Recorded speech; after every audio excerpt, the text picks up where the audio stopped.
From the Detroit Free Press, it's Monday, September 2nd. Here are today's top stories. This is Kat Stafford, and I'm a reporter at the Detroit Free Press. Detroit is continuing to struggle with an issue that has plagued the city for years: stray dogs. Detroit Animal Care and Control picks up thousands of strays across the city every year. But a growing problem of negligent pet owners has animal advocates and city officials concerned. In a span of 4 years, 2 children were mauled to death by dogs that were pets, not strays. 4-year-old Xavier Strickland and most recently 9-year-old Emma Hernandez. The department also receives more than 460 complaints a week. City officials are now weighing new enforcement tactics. Some include changing the city's ordinance, further limiting the number of dogs a resident can own, and requiring owners of large breeds to take classes and training. It's not yet clear how the city would enforce these measures. The University of Michigan is fighting to keep sealed the files of the late anti-immigration advocate Dr. John Tanton of Michigan. Dr. Tanton, who died in June, established several groups that are influencing President Trump's immigration policies. The case began in 2017 when attorney Hassan Ahmad filed a FOIA lawsuit seeking the release of the records.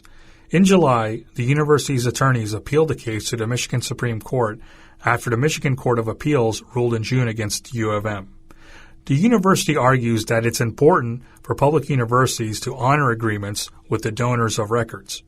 University spokesman Rick Fitzgerald said that Tanton had an agreement with the university to keep about half of his files closed until the year 2035. This is Neeraj Wariku of the Detroit Free Press. For the full story, visit freep.com.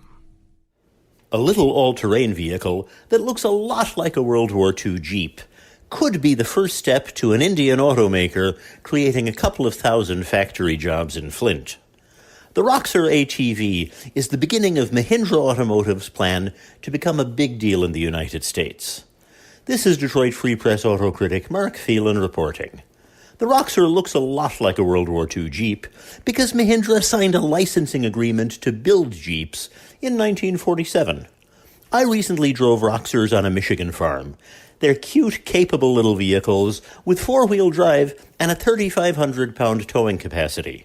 Prices start at about $16,000. The Roxor is not street legal, but it is popular, and a new automatic transmission should boost sales. Mahindra is also bidding to build delivery vans for the U.S. Post Office. That's the key to the company's hope to build a factory in Flint. An acclaimed Netflix movie is getting a free screening in Metro Detroit this week. This is Steve Byrne, the Arts and Entertainment Editor at the Detroit Free Press and also the Executive Director at Freep Film Festival, and I've got the lowdown. This movie has a high-profile set of producers, former first couple Barack and Michelle Obama. American Factory tells the story of a shuttered GM plant near Dayton, Ohio that is bought by a Chinese glass-making giant. There's plenty of humor and drama as the Chinese management attempts to train its largely American workforce, many of them former GM employees. It's the first film from the Obama's new production company, Higher Ground, and it's already getting some Oscar buzz. The movie screens at 7 p.m. Wednesday, September 4th at the Patriot Theater at the War Memorial in Grosse Pointe Farms. Tickets are free, but reservations required. Sign up at freepfilmfestival.com. The first week of college football is almost complete, but for Michigan and Michigan State, there was plenty to digest after their season-opening victories. I'm Kirkland Crawford for the Free Press Sports Department. On Friday, the Spartans took care of business against Tulsa in a 28-7 victory in East Lansing. But the offense, which was a big focus in the offseason, looked like it was stuck in last season's malaise. As for Michigan, the Wolverines had no trouble with Middle Tennessee State on Saturday night at the Big House in a 40-21 decision. Their offense showed a few new wrinkles in their pursuit to right last season's wrongs. Where does MSU and U of M stand in our Big Ten rankings? Find out today at freep.com.